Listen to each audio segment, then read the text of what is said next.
नमः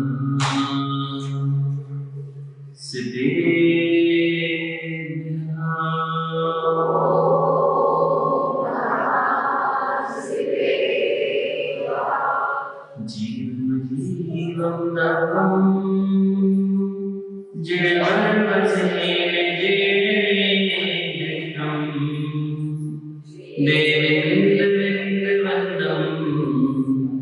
वन्देहं सदा नमो अरिहन्ताणं नमो सिद्धाणं नमो मायेयाणं नमो वज्रायणं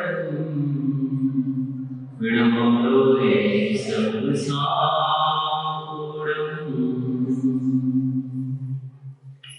बोलिए अनंतानंद सिद्ध परमेश्वर भगवान की देवादेवी खजराट आदिनाथ भगवान की देवादेवी खजराट शांतिनाथ भगवान की देवादेवी खजराट चिंतामणि काशीनाथ भगवान की परम पूज्य आचार्य भगवान कुंद कुंद देव की परम पूज्य आचार्य भगवान सिद्धांत चक्रवर्ती नेमिचंद्र महाराज की परम पूज्य आचार्य भगवान विशुद्ध सागर महाराज की द्वादशाम जिन्मणि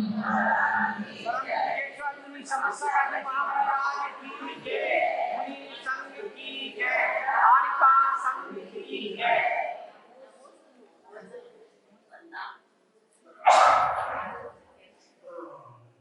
बृहद संरचना को यह महान ग्रंथ है जिसमें हमने 6 द्रव्यों के बारे में जानने का प्रयास किया है और उस 6 द्रव्यों के मध्य में विगत कुछ दिनों से हम काल द्रव्य का विस्तृत रूप से वर्णन यहाँ पर सुन रहे हैं। उस काल द्रव्य के अंतर्गत जो 2 गाथाएं आचार्य भगवत ने लिखी हैं उसको हमने बहुत अच्छे से समझ लिया है कि काल की पर्याय कौन सी है और काल द्रव्य कैसा होता है और कितने होते हैं। फिर भी अंतरंग में बहुत सारे जिज्ञासाएं जो हमारे अंतरंग में उठती हैं, उन अंतरंग की उठती हुई जिज्ञासाओं का आचार्य भगवत यहाँ समाधान कर रहे थे कि सारे सहकारी कारण होने पर भी स्वयं से ही परिणमन क्यों ना हो जाए, उपादान कारण से ही परिणमन क्यों ना हो जाए। तो आचार्य भगवान ने कहा उपादान कारण से ही परिवर्तन हो, तो ऐसा देखा नहीं जाता जगत में कि उपादान कारण से कार्य हो जाता हो। यद्वस्तु बाह्यम गुणदर्श सुतिर निमित्त मभ्यंतर मूल हेतु अध्यात्म वृत्तस्य तदंग भूता। ये जो आचार्य भगवान समंतभद्र स्वामी की पंक्तियां जब चंदा प्रभु भगवान की वासुदेव भगवान की स्तुति कर रहे हैं पंडित जी, बृहद स्वयंभू स्त्रोत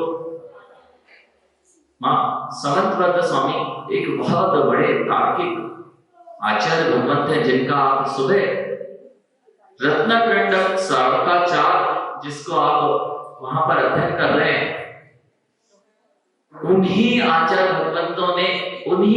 भगवत ने 24 तीर्थंकर भगवंतों की स्तुति लिखी और वह स्तुति ऐसी थी जिसे आप बृहद स्वयं स्त्रोत स्वयं भूत हितेन भूतले समंजस ज्ञान विभूति चक्षुषा जो आदिनाथ भगवान की स्तुति से ऐसा प्रारंभ होता है। यह वही स्त्रोत है जिस स्त्रोत की महिमा ऐसी है पंडित जी कि पिंडी पटके चंद्र भगवान प्रकट हुए।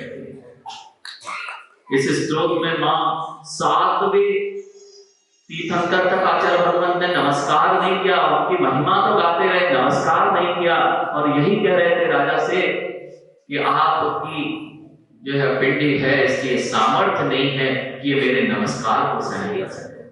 इतना श्रद्धान बाबूजी, इतना श्रद्धान कि मैं नमस्कार करूंगा तो ये सहन नहीं कर पाएगा।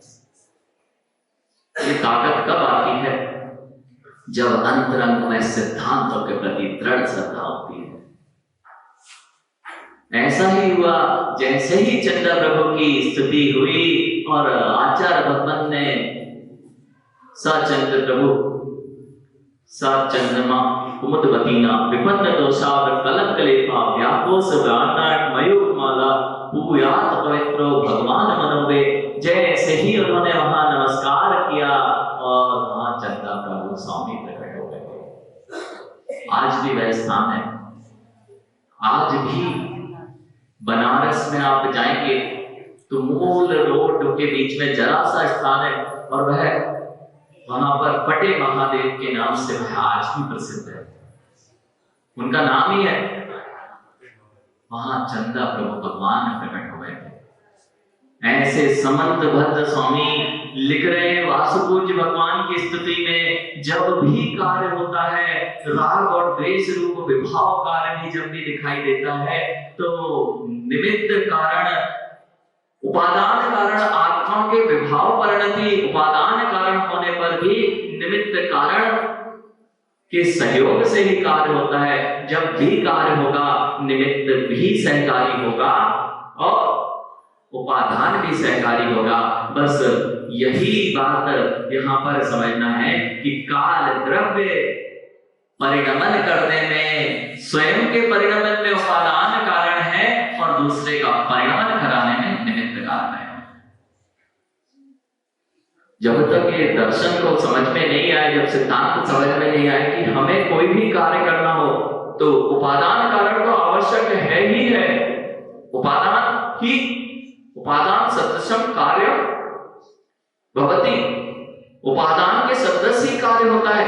ये तो अपन ने बहुत अच्छे से जान लिया, लेकिन निमित्त अनेक सहकारी कारणों की भी आवश्यकता पड़ती है। यहां पर काल द्रव्य को जाना, तब आचार्य भगवान ने कहा कि काल द्रव्य के बिना परिणमन होना संभव नहीं है। ऐसा नहीं मानोगे तो ना तो धर्म द्रव्य, ना अधर्म द्रव्य, ना आकाश द्रव्य, ये तीनों ही नहीं दिखाई दे रहे हैं। और इसको यदि नहीं दिखाई दे रहे हैं और कहो कि जीव और बुद्ध तो अपने आप ही परिणमन कर रहे हैं, तो ऐसा मानने पर आगम से विरोध आता है। सबसे पूर्व में आगम को मानना क्यों? आगम को क्यों मानना? तो फिर समंत स्वामी के पास पहुंचना पड़ता है। वही आगम है। आगम तो सारे दर्शन अपने अपने ग्रंथों को आगम कहते हैं। किसी भी मत में जाओगे वे सब क्या कहेंगे? हमारा शास्त्र आगम है। आगम सब है तो सबकी बात मानेंगे। तो उन्होंने 25 तत्वों की व्याख्या की, तो 25 तत्व हो जाएंगे क्या?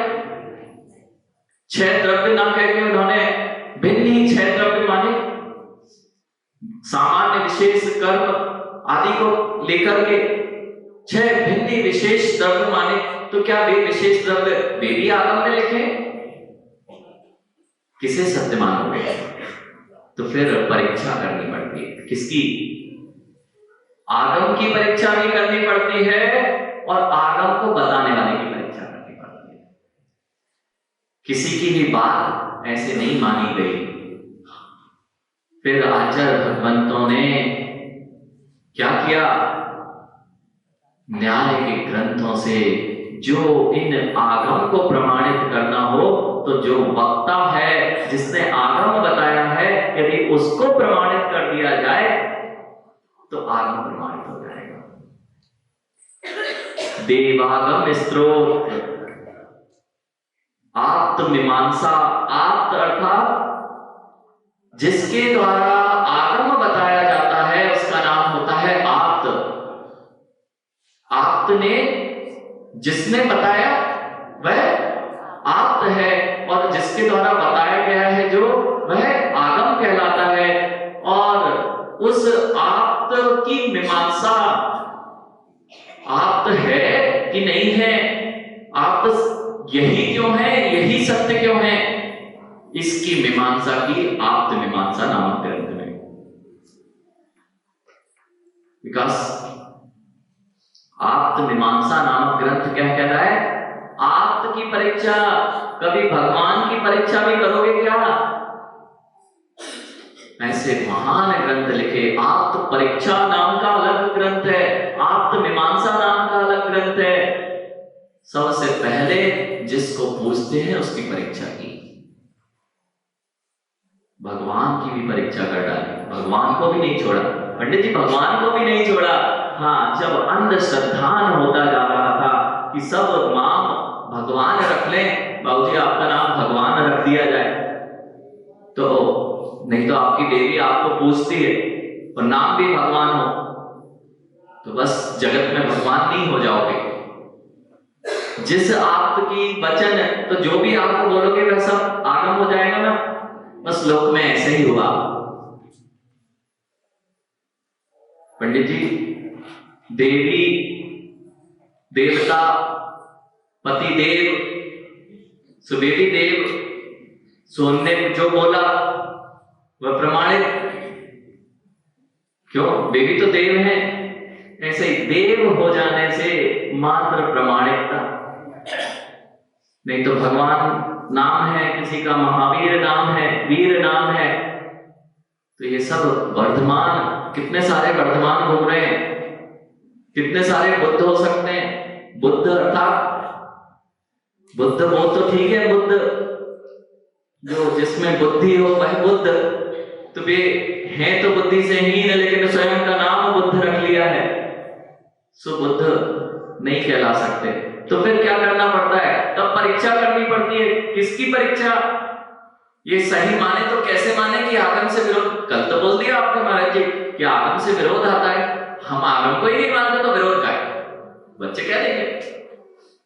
हम जब आगम को ही नहीं मानते, हम आगम को मानते नहीं है तो छह दम माने क्यों?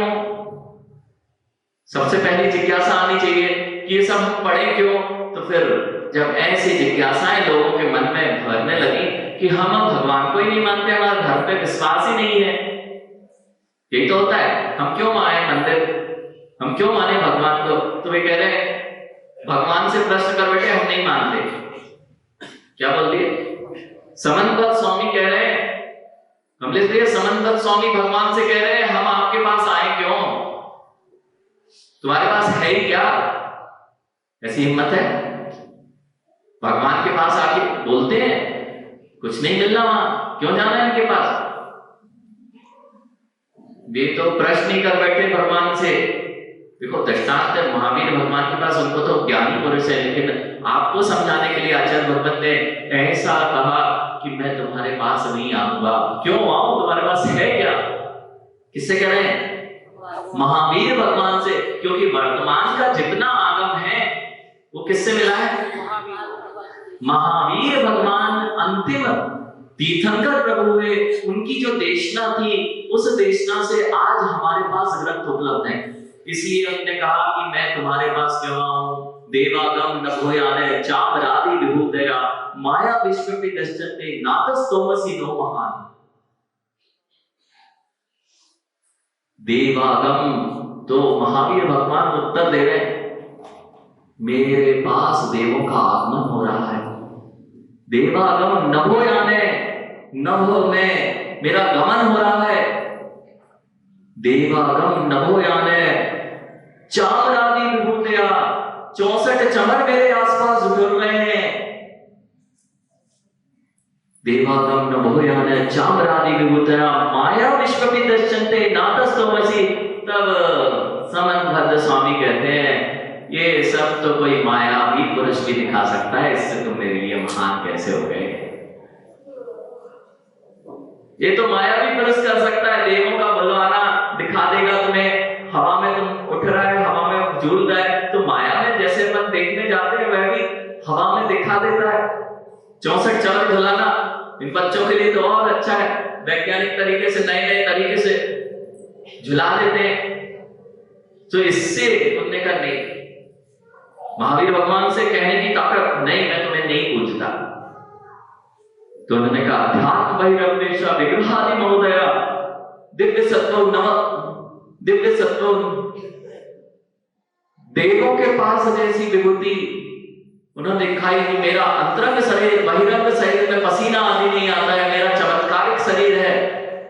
अध्यात्म बहिर्वेशा विग्रहादि महोदया, बहुत सारा महोदय वैभव दिखाई देता है, इसलिए तुम मुझे पूजो। तो आचार्य भगवान ने कहा ये विभूतियां तो देवों के पास भी होती हैं, तो क्या मैं उनको पूजने लग जाऊं?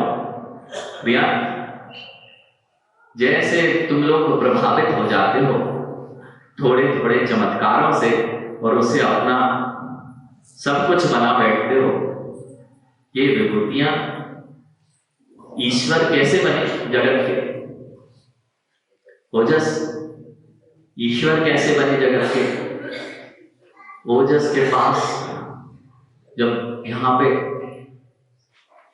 कोई जुलूस जा रहा हो, कोई धार्मिक प्रभावना के अंग से युक्त कोई जुलूस हो, उसमें कमलेश भैया आप भी थे, आप समझदार थे, तो वहां एक कुत्ते के मल पड़ा हुआ था और सबका पैर पड़ जाता, तो उन्होंने अपनी पूरी की पूरी टोकरी, पंडित जी आपके हाथ में फूलों की टोकरी थी, तो उसको उन्होंने क्या कहा कि सबके पैर पड़ेंगे, इतना बड़ा जुलूस है, सब अशुद्ध हो जाएंगे, और उन्होंने अपने विवेक का प्रयोग करते हुए उस मल पर फूल डाल दिए जिससे कि लोग उससे से बच के निकल जाए।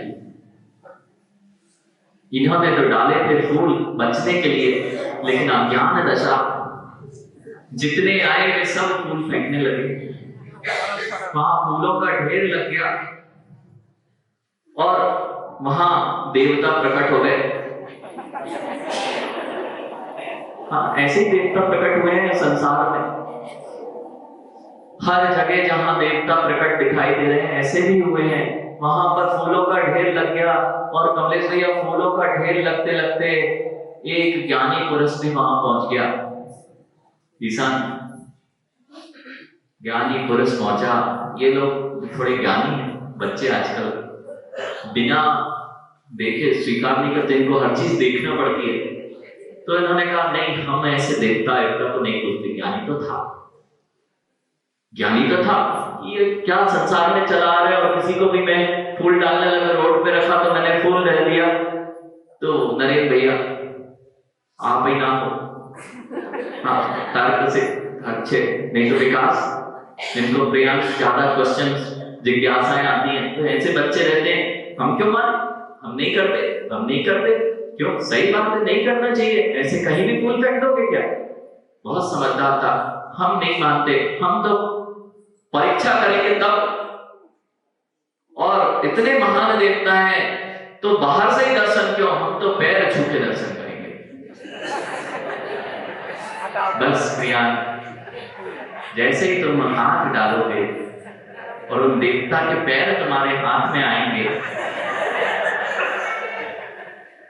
ऐसी संसार की दशा है कि बिना सोचे समझे तुम जिसको पूजने लग जाओगे, मल को भी लोग पूजते देखे जा रहे हैं। लोक में मल भी पूज रहा है, देवता, है ना? आप लोग सब समझते हो, और आप लोग तो नहीं करते, नहीं तो दिवाली में तो करते ही होगे। हाँ, अरे गणधर देव की पूजा करना चाहिए, गणेश भगवान की नहीं, गणेश भगवान की पूजा नहीं की। गणेश कोई और नहीं, बच्चों ध्यान रखना, जो गणों में ईश हो, ये मुनि गण हैं, उनके जो ईश होते हैं, ऐसे गणधर परमेष्ठी की पूजा होती है। क्यों? लक्ष्मी की पूजा और सरस्वती की पूजा की कि नहीं? घरों में जब लगे हुए होंगे, क्योंकि जो बचपन से सीखा है वही तो देखते आ रहे हो, वही तो सीखते आ रहे हो। तो घर पे जाके सबसे पहले, हमारे यहाँ तो परंपरा से चला आ रहा, सब गड्डी पंडित जी रखना पड़ती है ना? हाँ, नहीं तो गड्डी, तराजू और क्या रखते हैं, आप तो बता सकते हैं, बहुत सारी सब चीजें आप समझ गए, वो सब विषय नहीं है। ये सब विषय है इस बात का कि आखिर में लक्ष्मी और सरस्वती थी क्या? जिन महावीर स्वामी ने उस दिन मोक्ष लक्ष्मी की प्राप्ति की थी, उस मोक्ष पद की प्राप्ति की आपकी सिद्ध प्रभु की वंदना थी, ऐसी मोक्ष लक्ष्मी की वंदना करना। और शाम के समय केवल ज्ञान रूपी सरस्वती प्रकट हुई थी गणधर परमेष्ठी को, इसलिए ऐसी सरस्वती की पूजा की, और लोक में बहुत सारी चीजें प्रचलित होते होते हमने सीख ली। इसलिए प्रमाण कहां से खोजोगे? तो तुम भी कह सकते हो ये ऐसे नग्न भगवान खड़े हुए हैं, हम कैसे पूज लें? क्या दिख रहा है इनके पास में? हाँ, यही तो तर्क देते हैं। मंदिर क्यों आना है? क्या मिलेगा यहां मंदिर आके? तो आचार्य भगवान कहते हैं बिल्कुल नहीं पूछना, मैं भी नहीं पूछता। तुम्हारे पास होंगे 64 चवर, कहीं ऊपर सम्मोसरण लगा होगा, विभूति होगी, देवों का आगमन, ये सब सामान्य बात है। तुम्हारे लिए तो इतने में चमत्कार हो जाएगा, कोई बता दे तुम्हारे बारे में कि तुम कल क्या करने वाले हो, कल कोई करते मिल जाओ तो ओजस तुम्हारे गुरु वेद बन जाते हैं। अम्मा किसी ने थोड़ी सी फुंसी हो गई थी, ठीक कर दी, सो अपना ईश्वर बना बैठे, उसे कुष्ठ हो गया था, थोड़ा पुण्य छीने था तो कुष्ठ रोग हो गया था, और जब उनने बताया सो कुष्ठ पुण्य थोड़ा हल्का पड़ गया, सो कुष्ठ ठीक हो गया, सो अब वे आपके भगवान। ऐसे ही तो मानते हो आप? नहीं तो अभी भीड़ लग रही है सब जगह लोक में, बहुत बहुत आप लोग तो देखते हो, मोबाइल पे देखते हो, बहुत हर जगह भीड़ लग रही है। उनने कहा बरसों से चल नहीं पा रहे थे, है ना पंडित जी, बरसों से चल नहीं पा रहे थे, सो उन्होंने हाथ फेरा और वो चलने लगे। क्या आश्चर्य, वाह क्या चमत्कार हो रहे हैं, ये तो सही में भगवान है, और वही भगवान है जो करते हैं, उन्हीं के जो जिनके अनुयायी ये कर रहे हैं उन्हीं के पास भगवान है, और किसी के पास। तुम्हारे पास क्या चमत्कार होंगे? आचार्य भगवान तो सम्मोसरण की विभूति को चमत्कारों में रख के नकार रहे हैं कि क्यों तुम्हें पूजूं। तुम्हारे पास जब वहां जाओगे क्या होगा? दर्शन सम्मोसरण में एक बार पहुंच जाओगे ना, कहीं गए हो कभी घूमने? दिल्ली, मुंबई, कलकत्ता, मुंबई की चकाचौंध में जाते हैं कमलेश भैया, 10-15 मंजिल की इमारतें ऐसी लगातार देखती हैं, तो क्या आनंद से लोग देखते हैं। और विदेश चले जाए तो इनको यही तो दिख रहा है, क्या रोडे हैं, क्या चमकती हुई रोडे हैं, वहीं रुक जाते हैं बच्चे। क्यों? चमकती रोड है, चमकती बिल्डिंगें हैं, बहुत साफ सफाई है। ये अगर सम्मोसरण में पहुंच जाए तो क्या कहेंगे? अरे जहां रत्नों के चूर्ण से बनी हुई सड़कें हों, जहां स्वर्ण की सभाएं हों, नृत्यांगनाएं, सामान्य नृत्यांगनाएं नहीं, अप्सराएं, स्वर्ग की अप्सराएं, जहां पर नाट्यशालाएं हो, मंद मंद गंधोदक की दृष्टि हो रही हो, बहुत सुगंधित वायु चारों ओर बह रही हो, और अभी तो अमरूद का समय, ईशा गाड़ी लेके चलेगी नहीं, कहीं जाओ और रास्ते में अमरूद का बागान मिल जाए तो गाड़ी आगे जाती थी, और जाता हो वहीं पर अगर गर्मी का समय और आम मिल जाए और वहां पे नदी बह रही हो, और बहुत अच्छे नदी, और वहां पे सब फूल पक्षी और बहुत सुंदर मौसम हो, बादल हो, क्या आनंद है। आगे तो बाद में चलेंगे बहुत, बस सम्मोसरण में हर ऋतु के फल प्रति समय मिलते हैं, जब वहां पर सुगंधित वायु बहती है, तालाब होते हैं, सुंदर सुंदर अप्सराएं नृत्य कर रही हैं, घट धूप घटों से धूप की महक आ रही है, जहां जाओ मात्र रमणीय माहौल दिखाई दे रहा है। अब भगवान नहीं दिखते। कितनी बार गए सम्मोसरण, पता है ना? बस जैसा मेला देख के आ जाते हो, वैसा वहां का मेला तो कितनी बार देख के फल खा के आ गए। अरे भगवान तो बैठे, पूरा दिन घूमने फिरने में निकाल दिया और वापस घर को आ गए। वहां पहुंच जाते तो वहां भी पहुंच के प्रियंक, वहां पहुंच के भगवान की आभा भामंडल में जब सात सात भाव दिख जाते हैं तो चमत्कार। तुम तो प्रभावित होना ही है ईशान, फिर तो क्या वैभव है। रत्नों की रत्न एक ना देखा और रत्नों की पूरी वीथिका हो, सड़कें हो, तो प्रभावित नहीं होगे क्या? आचार्य भगवान जैसी ताकत चाहिए, नहीं होता मैं तुम्हारी इस विभूति से प्रभावित। कौन कह रहे हैं?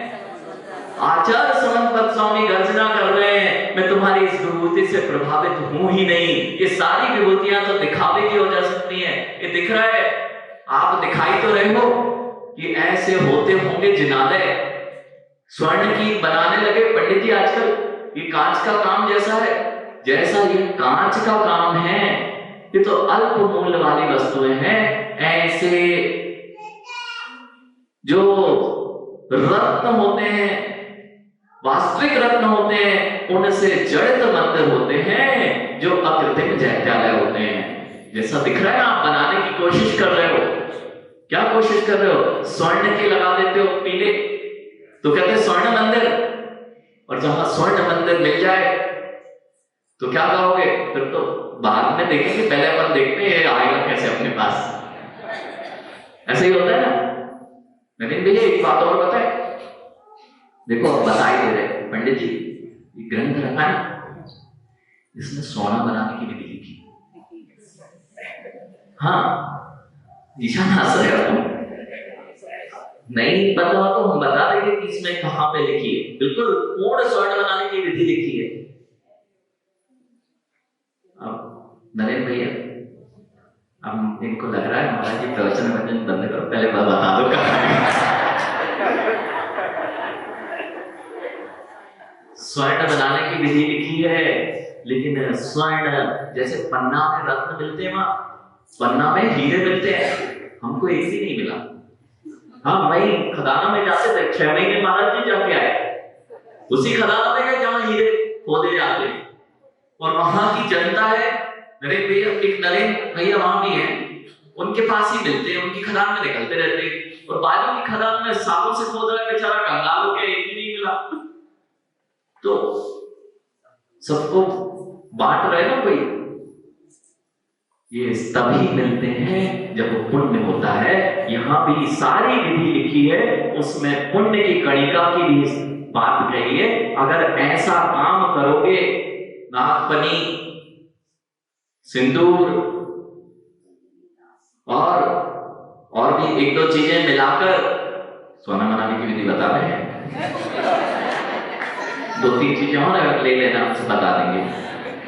और मंद धोखनी से अगर धोखा जाए तो मां कहीं किसी के पास जाने की जरूरत नहीं, फैक्ट्री लगा लेना चाहिए अब तो। हाँ, समय सार पढ़ो। अभी तक तो आत्मा का ग्रंथ था पंडित जी, अब तो आज पता चलेगा कि इसमें तो स्वर्ण भी बनता है। हाँ, आत्मा को स्वर्ण बनाना हो तो यही पढ़ना पड़ेगा। आत्मा को भी स्वर्ण बनाना हो तो यही, बिना इसके स्वर्ण जैसी चमक, 16 ताप में स्वर्ण की चमक भी चाहिए, तो समय सार के बिना और समय सार हुए बिना नहीं मिलने वाली। तो स्वर्ण मंद धोखनी से धोकोगे तो ओजस मालामाल हो जाओगे। लेकिन एक बात आचार्य भगवान ने लिख दी, पुण्य होगा तो। जैसे पन्ना में हमने सबसे पूछा, इतने सारे लोग रहते हैं, तो क्या सब पन्ना में सबको मिलते हैं क्या? इतनी ज्यादा जनसंख्या है, तो पूरा जिला है, तो सबको मिलते हैं क्या? तो वो बताए महाराज जी 4-5 लोग हैं जिससे जिनको मिलते हैं, वे ही अमीर हैं, बाकी महाराज जी नहीं मिलते। वो पूरे विश्व में क्या नाम है? पन्ना में हीरे मिलते हैं, तो सबको मिलते हैं क्या? क्यों मिले उनको? पुण्य है तो मिट्टी भी हीरे उगलती है, और पुण्य नहीं है तो घर में रखे हीरे भी कब गायब हो जाते हैं। यह है पुण्य की महिमा। ये क्यों आया? जहां पर स्वर्ण बनाने की, स्वर्ण की सारी विभूतियां दिखा दी, तो उससे प्रभावित होकर भी आचार्य भगवान गरज रहे हैं कि नहीं पूछता मैं तुम्हें, महावीर भगवान को निषेध कर दिया। क्यों पूजूं? ये सब तो देवों के पास भी होता है, उनके पास भी ऐसी विभूति देखने मिल जाएगी, तो क्या मैं उन्हें भगवान बना दूं? और आपने तो ईशान, पापा ने तो अच्छा काम किया था कि डलिया मल पे ना जाए, लेकिन तुमने केवल फूल देखे और उस फूलों से प्रभावित हो गए, और फूल डालते डालते उसको मल देवता बना बैठे। चिंदी देवता, मल देवता, खड़ाऊ देवता। हाँ, खड़ाऊ भी पूजे जाते हैं। पथराव देवता, हाँ 4-6 पत्थर इकट्ठे कर दिए, पथराव देवता बन गए, चिंदी बांधने लगे। उल्टा साथिया आप लोग भी करते हो, हमें पता है सब। हाँ कमलेश भैया अपने तीर्थ क्षेत्रों में जाती है माँ, और वो बगिया का मंदिर है 20पंथी में, हाँ शिखर जी में, शिखर जी जब जाते हैं मधुबन, पंडित जी 20पंथी कोटि में एक बगिया का मंदिर है, पार्श्वनाथ भगवान खड़े हुए, और खड़े हुए पार्श्वनाथ भगवान के पीछे जाओगे ना तो ये उल्टा साथिया बना दिमाग में।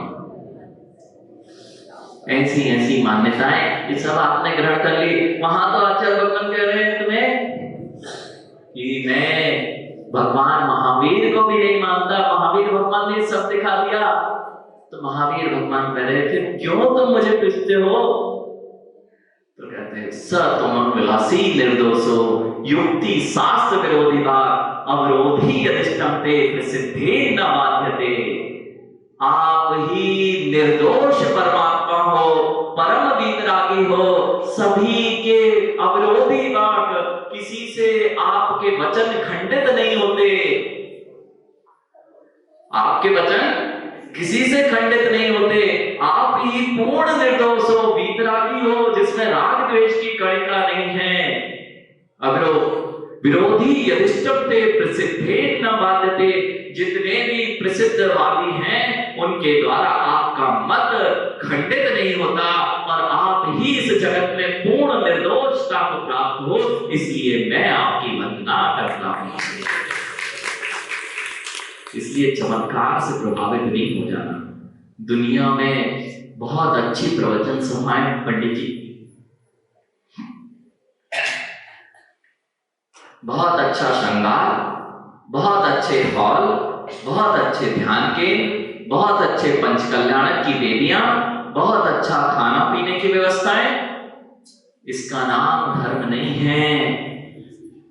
नहीं तो ये सब यहाँ पे भी पंडित जी वो उनके यहाँ जब पंचकल्याणक होते हैं ना तो बड़े आनंद होता है, बहुत अच्छी व्यवस्थाएं होती हैं, एक नंबर व्यवस्थाएं होती हैं, रहने की, खाने की, पीने की। इसका नाम इसके लिए जा रहे थे, ये तुम्हारे घर में ही मिल जाएगा। इसका नाम पंचकल्याणक। और जहां पर देखा है बच्चों ने 500 रुपए 1000 रुपए ध्यान के लिए लिए जाते हो, वो ध्यान जानते हैं।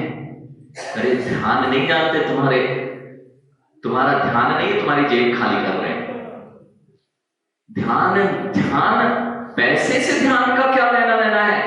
और एसी में बैठे हो, बहुत सब कुछ अच्छा है, ध्यान क्या है? तुम तो अपनी इंद्रियों का, विषयों का सेवन चल रहा है, ध्यान कहां लग रहा है? आनंद क्यों आ रहा है? इंद्रिय विषयों का आनंद ले रहा है। तो इंद्रिय विषय में ध्यान कहां? ये लोग इससे प्रभावित होते हैं। बहुत बड़ी बिल्डिंग है महाराज जी, और बहुत अच्छा आनंद आता है, और एसी लगा हुआ है, और बैठने की बहुत सुंदर व्यवस्था है, सामने स्टेज देखो, वहां से एक छोटी सी लाइट जलती रहती है, और ध्यान में इतना आनंद आता है, और म्यूजिक हल्का हल्का जैसा बहुत अच्छा, सुबह से भोजन बहुत अच्छा। अरे जो भोजन तुम्हारे घर से अच्छा भोजन तुम्हें कहां मिलेगा? जहां वहां नौकर बना रहे हैं, मां बना रही है, तो वो अच्छा नहीं लग रहा, और वहां का भोजन अच्छा लग रहा है।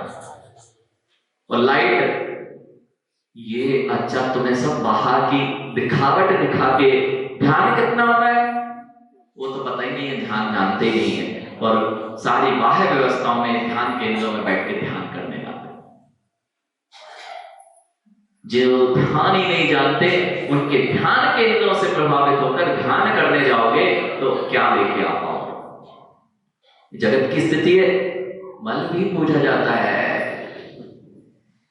इसलिए यहाँ ये क्यों कहा कि हम 6 द्रव्य क्यों नहीं मानते? तो आचार्य भगवान ने पूरे के पूरे ग्रंथ लिख दिए कि प्रमाणित कौन है। हम जगत से, ये बाह्य चीजों से प्रमाणित नहीं होते, बाह्य चमत्कारों से प्रभावित नहीं होते कि छोटे से रोग दूर कर दिए, इनकी माँ बता दिया कि अमुक दिन आपकी घटना घटने वाली थी और वो घटना ऐसे नहीं घटेगी, या अमुक व्यक्ति को उठाया राजकुमार जी और बोल दिया कि तुम्हारी बेटी की शादी अमुक जन से अमुक हो जाएगी। अरे ये तो एक मिथ्या दृष्टि देव पर्याय का व्यंतर जो होगा उसको भी अविधिज्ञान होता है, वह भी तुम्हारे तुम्हारी सारी समस्याएं, जितना उसका ज्ञान होगा उससे तुरंत बता देगा। मां तुम्हारा सिर दर्द हो रहा है, तुम अभी दो घंटे बाद में अभी ये हमसे ये प्रश्न पूछ रही हो, 2 घंटे बाद तुम्हारे साथ ये होने वाला है। अब देव कौन है, भगवान कौन है, गुरु कौन है? मां जो ये बोल रहा है वही तो है ना, इसी से तो आप प्रभावित होते हो। ये प्रभावित होने का समय नहीं है। आचार्य भगवंत इसलिए कह रहे हैं, तुम जो ये मानने से इनकार कर रहे हो, सबसे पहले परीक्षा करो बोल कौन रहा है। ये बोला किसी सामान्य ने नहीं है, जिसके अंदर राग द्वेष का अभाव हो चुका है। ऐसे वीतराग सर्वज्ञ महावीर प्रभु की वाणी है, इसलिए प्रमाणित है। और कोई इस जगत में सर्वज्ञ नहीं है। उन सर्वज्ञ प्रभु ने जैसा जाना है वैसा बताया है। जब ये बात निर्णय हो जाएगी तो आगम समझ में आएगा कि यही सत्य है और कुछ सत्य नहीं है। अब समझ में आया क्यों आगम की बात पर श्रद्धान करना। तर्क के साथ में यदि श्रद्धान होगा तब श्रद्धान को दिखाने वाला कोई नहीं हो सकता। और मात्र तर्क करते रहे तो ये तो बच्चे तो कहते हैं महाराज जी पेन ही नहीं है, तो दिख रहा है आप हो ही नहीं। तुम करते रहो तर्क, तुम्हारी बुद्धि तर्क मात्र को मानती है और प्रत्यक्ष को भी नकार सकती है। और नकारने में देर थोड़ी ना लगती है। बनाने में जितना समय इस मंदिर को लगा, गिराना हो तो। इसलिए नकारना कोई तार्किक विद्या नहीं है कि हमने नकार दिया, नहीं होते भगवान, नहीं होता आगम। अरे पहले जानो तो क्या चलता है, तब नकारना, तब माने कि नकार पाओ। तो पढ़ो ग्रंथ, तब पता चले कि हम नहीं जानते धर्म, हम नहीं मानते ग्रंथ। अरे नकारना, उस धर्म को तो जानो कि उस धर्म में लिखा क्या है। अरे सत्यता को ही लिखा है और सत्यता को नहीं मानते तो असत्य में ही जी रहे हो। इसलिए ये आगम विरोध के, क्योंकि जिज्ञासा तुरंत आ जाती है, ठीक है 3 धर्म अधर्म आकाश, तो आपने कहा आगम से विरोध आता है तो आने दो, अपन आगम ही नहीं मानते। तो यहां पर ये जानना जरूरी था। अब समझ में आया जो जिनवाणी में मिलेगा वो किसके? प्रमाणित पुरुष के वचन, ऐसे आत्म वीतराग निर्दोष सर्वज्ञ प्रभु के वचन है। इसलिए मां कभी जिनवाणी पर प्रश्न चिन्ह खड़ा नहीं कर देना कि हमारी परंपरा में ऐसा नहीं चलता, जिनवाणी में ऐसा लिखा है तो वह गलत है। ऐसे प्रश्न नहीं करना, मात्र ये देखना कि हमारी बुद्धि अभी वहां तक पहुंच नहीं पा रही है जैसा जिनवाणी में लिखा है, तो तुम्हारा काम बनेगा, अन्यथा आपका काम बनने वाला नहीं है। अभी तक यही हुआ है पंचम काल में। इसलिए आए हम सब कि हमने अभी तक देव सद्गुरु पर श्रद्धा नहीं किया है। समझ में आया क्यों श्रद्धा करना है आगम पर? क्यों आप ही ये देव निर्ग्रंथ गुरु ही गुरु क्यों है? ये सर्वज्ञ प्रभु ही प्रभु क्यों है? और ये आगम जो उनके द्वारा बताया गया है, इसी की आगम संख्या क्यों है?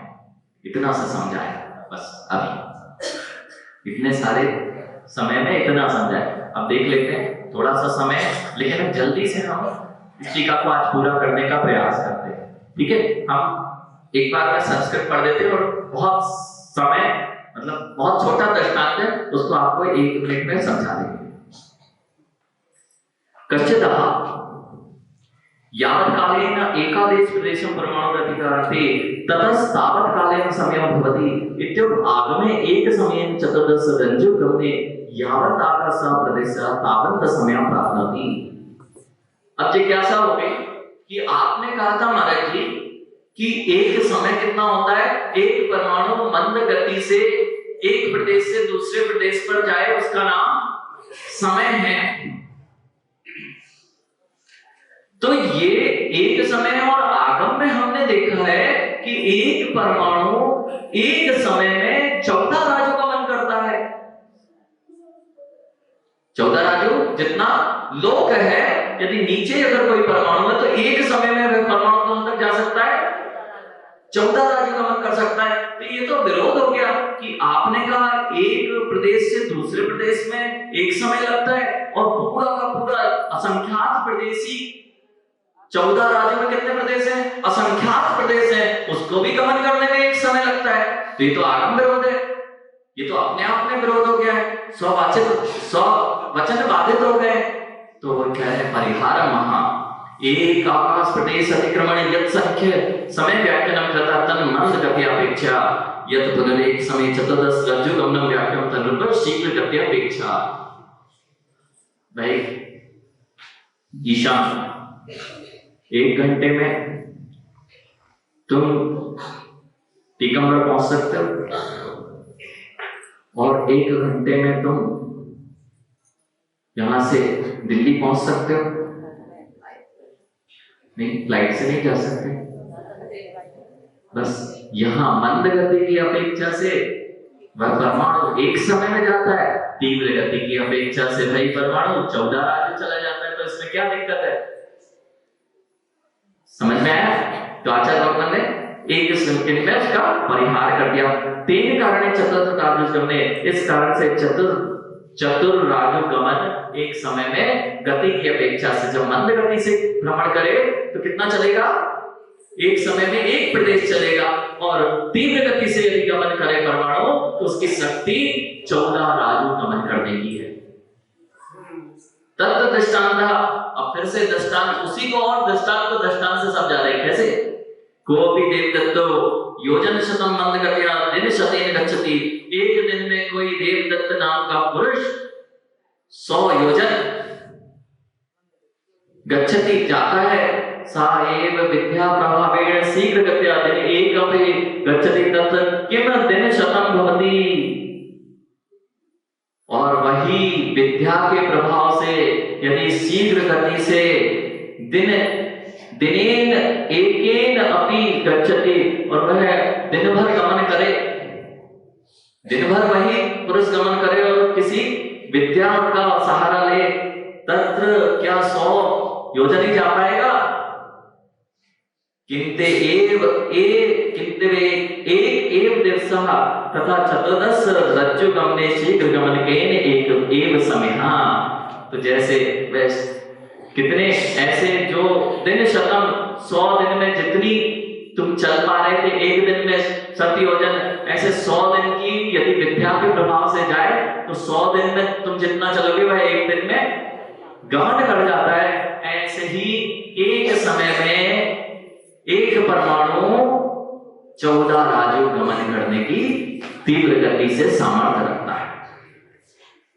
किंच स्वयं विषयानुभव रहितोऽपि जीवः परकीय विषयानुभवं दृष्टं श्रुतं च मनसि स्मृत्या यद् विषयाभिलाषं करोति तद अभ्यानं मन्यते। अब ये भावार्थ पे आ गए।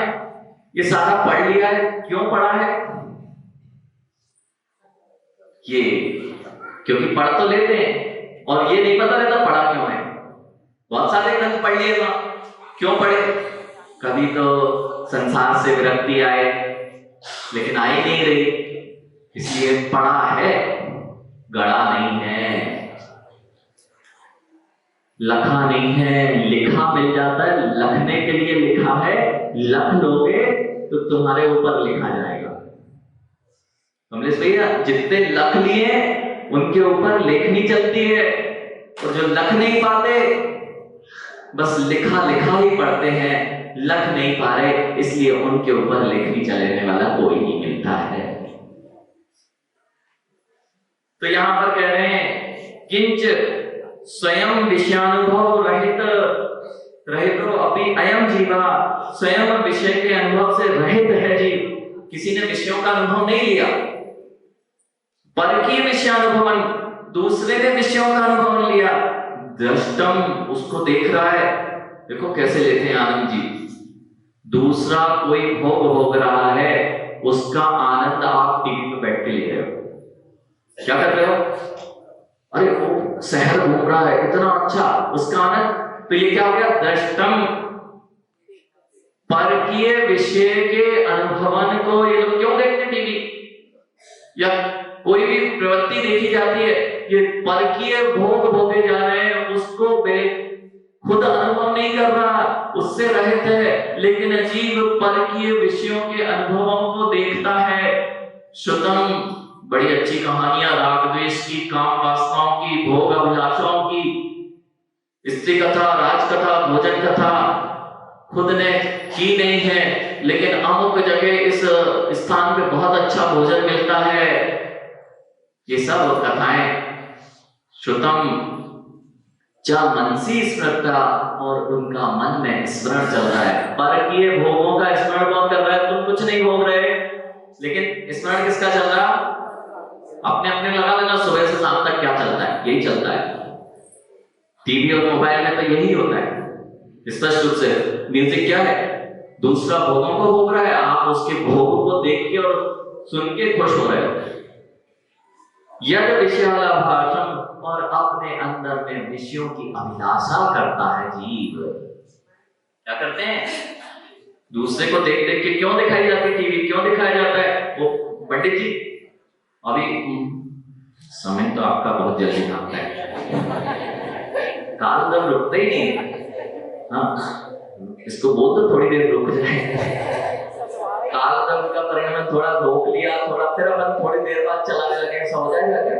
ये तो बता रहे नहीं होता। तो यहाँ पर जब बाजार में जाओ तो इन अम्मा लोगों को ऐसी साड़ी पैक करी है तो दिखाई नहीं देती, तो वहां एक पुतला खड़ा कर देते हैं। अरे क्या अच्छी लग रही है, मेरे ऊपर कितनी जचेगी। बस ये परकीय दिखाकर, उस पुतले को दिखाकर आपने विषय अभिलाषा की कि वाह क्या आनंद है। ऐसे तद अभ्यानम भण्यते, इसे अपध्यान कहते हैं, दुर्ध्यान कहते हैं। जो आप दिन भर करते हो दूसरों को देख देख के। वह अपने पास पैसे नहीं, पंडित जी जो पुण्यहीन होते हैं उनके पास पैसे नहीं होते, और पुण्यहीन ही सबसे ज्यादा पाप कमाता है। हाँ, पुण्यहीन पाप बहुत ज्यादा कमाता है। जैसे अम्माओं से मिलो, इनसे तो इनका पुण्य कम है कि महाराज पड़गान नहीं हुआ, और जैसे ही दूसरे के में पड़गान हुआ और इनकी वे तो महाराज फिक्स थे, इनने पुण्य तो पहले ही छीने था और थोड़ा बहुत बचा खुचा था। ऐसे करते ना, ऐसा करते हो तो ऐसा मत करना। ये सब पुण्य छीनों की निशानी है। दरिद्री जब जाता है, एक घर रहने को नहीं है, लेकिन ये सोचता है ये महल कब मेरा होगा, ऐसी मेरी कब बिल्डिंग बनेगी। बेदरिद्रियों, आप लोग नहीं है ना? दूसरों की विषय अभिलाषा को देखते हुए, विषय भोगों को देख के मैं बड़ा कब बनूंगा, मेरी 4 दुकानें कब होंगी, 5 दुकानें और कब खुलेंगी, मेरा स्कूल इतना बड़ा कब हो जाएगा कमलेश भैया कि पूरे शहर में और पूरे राष्ट्र में और पूरे इंटरनेशनल लेवल पे कब पहुंच जाए निशान। सारा अपध्यान है। तत्र प्रभृति समस्त विकल्प जागृतम, इसको तो ये तो शुरुआत है, इसको आगे लेकर जितने संकल्प विकल्प के जाल हैं उनसे रहित स्व सम्मिति समुत्पन्न निज आत्मा की समृद्धि अनुभवन से उत्पन्न सहज जो आनंद है। आनंद आ रहा है? अभी कौन सा भोग भोग रहे हो? कोई भी भोग नहीं चल रहा पंडित जी, 5 इंद्रियों का भोग नहीं चल रहा, फिर भी अल्प आनंद जो हिलोरे ले रहा है, ये किसका आनंद है? आचार्य भगवान ने परमात्म प्रकाश ग्रंथ में और इसी ग्रंथ में ऐसा स्पष्ट किया कि यहाँ 5 इंद्रियों का भोग ना चलते हुए जो अल्प कणिका सत्य को जानने के अंदर आ रही है, वह तुम्हारा सहज आनंद है। तो यहाँ पर जो स्वयं में ही लीन है, स्वसंगति से, स्वसंवेदन से उत्पन्न सहज आनंद, एक लक्षण मात्र। क्या लक्षण है आत्मा का? आनंद। ऐसे एक लक्षण सुख रसास्वादन, ऐसे सुख का, अमृत का रसास्वादन सहितम, ऐसे रस से युक्त जो होते हैं। इसलिए मुनिराज को आपका वैभव देखते हुए कुछ भी नहीं लगता। नहीं तो गए राजकुमार जी महाराज जी घर अच्छा लगा ना हमारा? हाँ, लोग पूछ लेते महाराज जी दुकान अच्छी है ना? ये कह रहे हैं वे तो अपने आनंद के सहित हैं। यद वीतराग चारित्र भवति, वे ही वीतराग चारित्र के धारी हैं। इसका नाम धर्मशाला। महाराज जी मंदिर धर्मशाला अच्छी है ना? महाराज जी ये कक्ष अच्छा है ना? क्या क्या कह रहे हैं? दूसरे के भोगों की अभिलाषा से वे अब ध्यान में नहीं जाते हैं, वे तो अपने आनंद की अनुभूति लेते हैं। इसलिए कभी तुम कहीं, हम लोग देखो इस चमक चकाचौंध में पता नहीं शायद हमारे साथ आओ, जब आओगे कि नहीं पता नहीं, लेकिन आए अगर तो की बड़ी भीड़ होती है, सब लोग आगे पीछे देखते हैं, बड़े अच्छे स्थान पे सब कमरा सब ठीक ठाक मिलता है, कुछ नहीं करना पड़ता है। ये देख के आ गए तो हम लोग ऐसी जगह भी रुकते हैं माँ जहां भैंसें रुकती हैं। हाँ, कई बार बिहार में भैंसों के तबेले पे रुके, और वो भी ठंड के दिनों में भैंसों को बेचारों को बाहर जाना पड़ा, और हम लोगों को त्रिपाल बांध के वहां भी रुकना पड़ा। तो ऐसे स्थान भी मिलते हैं। ये तो आ गए देख के, तो ये तो दिख रहे थे चमक कि लोग कमंडल भी नहीं उठाना पड़ते, कई कई किलोमीटर स्वयं कमंडल अकेले चले जा रहे महाराज जी। तो ये आनंद किसका लेते हैं? ये महलों का आनंद, ये तुम्हारा भक्तों का आनंद नहीं लेते हैं, ये तो निज सहज आनंद जो सुसमृद्धि है उसका आनंद। नहीं तो परेशान हो जाएंगे। आज इतने सारे लोग और यहाँ से 50 किलोमीटर आगे गए, तो सुबह से महाराज अपना कमंडल और पिछी, यही तो आनंद है कि किसी का आनंद नहीं लेते, स्वयं का आनंद लेते हैं। 2 मिनट में छोड़ते हैं मां, 4 लाइनें और आज थोड़ा सा विलंब हो गया, लेकिन आज कुछ आपने जान लिया कि आप तो और आगम क्यों प्रमाणित है। यद पुनः तद अभिनव तद बिना भूतम तद निश्चय सम्यक्तम चेति भंडते, और जो वीतराग चारित्र से युक्त हैं उन्हीं को निश्चय सम्यक्त होता है, जिसे अभेद रत्नात्रय कहा जाता है। पंडित जी चतुर्थ गृहस्थान में निश्चय सम्यक्त नहीं होता है, निर्णयात्मक निश्चय सम्यक्त हो सकता है, लेकिन जिस निश्चय सम्यक्त को यहाँ आचार्यों ने स्वीकारा है वह सप्तम गुण स्थानवर्ती वीतराग चारित्र से युक्त दिगंबर योगियों को भी होता है। ये मां थोड़ा जो स्वाध्यायी हो ये समझ गए होंगे कि ये कहां चोट है। जो अपने आप को कहते हैं हमें पहले निश्चय सम्यक्त होगा फिर हम व्यवहार सम्यक को प्राप्त करेंगे। आचार्य भगवान कह रहे हैं जिस निश्चय सम्यक की बात है वो तुम्हें कभी हो नहीं सकता। दिगंबर योगी वे भी सराग संयम में नहीं, वीतराग चारित्र के अविनाभावी भूत वह निश्चय सम्यक होता है। जो यहाँ विद्वत हो, देखो तुम लोगों के लेवल से अभी थोड़ा ऊपर है, लेकिन जहां पे लोगों को भटकाया जाता है कि पहले निश्चय होगा फिर व्यवहार होगा, निश्चय तो आपको होगा ही नहीं। वहां निर्णयात्मक जो निर्णय है, श्रद्धान है, वही आपका व्यवहार रत्नात्रय का पालन करते हुए जो निर्णयात्मक सम्यक्त होगा उसका नाम निश्चय सम्यक्त कह देते हो, लेकिन वह निश्चय सम्यक्त नहीं है। तो 7वें गुण स्थानवर्ती मुनिराज जो वीतराग चारित्र के साथ हैं उन्हीं को निज स्वसंगति रूप जो श्रद्धान होता है उसी का नाम निश्चय सम्यक्त है। अब कोई आए तो बोल देना महाराज ने ऐसा नहीं बोला। बृहद्रव्य संग्रह की हमने वाचना की है, सामने ग्रंथ रखा है, वहां पर ये लाइन लिखी हुई है, आप जाके देख लो। तदेव कालत्रय की मुक्ति कारणम, ऐसे वही तद ही कालत्रय, ऐसा काल 3 काल भी मुक्ति कारणम, मुक्ति का कारण है। कालस्तु तदाभावे, ऐसा काल द्रव्य जो है ना, जब आपको स्वसंगति हो जाती है तब काल लब्धि पक जाती है तो वह मुक्ति का कारण बनती है। तो पंडित जी कालस्तु तदाभावे सह कारणम अपि न भवति ततः सह हेति, तो काल जो है तद अभावे, उसके अभाव में सहकारी कारणम अपि न भवति, काल लब्धि नहीं आएगी तो सहकारी कारण नहीं मिलेगा। तथा सा हेति, इसलिए वह हे है। सहकारी कारण, मुख्य कारण क्या है? निश्चय, सम्यक, वीतराग, चारित्र, और वह अवधान से नहीं होगा, उसके लिए तो निज में आना ही पड़ेगा। ऐसे काल द्रव्य जो सहकारी कारण है, वह क्या बता दिया? इतना सब समझाया और कह दिया छोड़ नहीं होगे, इससे कोई बात नहीं बनना, इसके पीछे ज्यादा मत पड़ो, पढ़ना है तो अपने पीछे पढ़ो। इसका नाम है भावार्थ। तथा च उत्तम, ऐसा ही कहा गया है, किम पलवी एण बहुना जे सिद्धा परवरा गए काले सिद्धम हमें जे भगिया तम जानहम सम्मापहम। बहुत कथन से क्या प्रयोजन? थक गए आचार्य भगवान कह रहे बहुत कथन से क्या प्रयोजन? जो श्रेष्ठ मनुष्य भूतकाल में सिद्ध हुए हैं तथा भविष्य में होंगे, वे सब सम्यक का महात्मा है।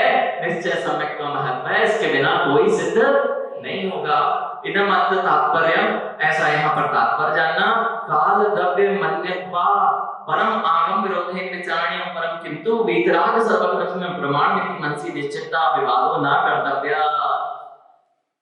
अब यहाँ पे कह रहे हैं काल द्रव्य के तथा अन्य द्रव्यों के, काल द्रव्यम अन्य, काल द्रव्य और अन्य द्रव्यों का परम आगम में विरोध होने से विचारणीय, ऐसा विचारणीय, परम किंतु वीतराग सर्वोच्चम, ऐसा पता नहीं है या नहीं, ये 6 द्रव्य में 3-4 द्रव्य है कि नहीं, नित्य तो है नहीं, आत्मा है या नहीं, ऐसा विचार न करते हुए वीतराग सर्वज्ञ के वचन प्रमाण है, ऐसा मन में निश्चय करके विवाद नहीं करना चाहिए। कस्मात् चेत् विवादे राग दोष भवतः ततः संसार वृद्धिरेति, क्योंकि जब भी विवाद करोगे तो नियम से राग द्वेष होगा और राग द्वेष से संसार की वृद्धि होगी। इतना ही है, इतना समझना।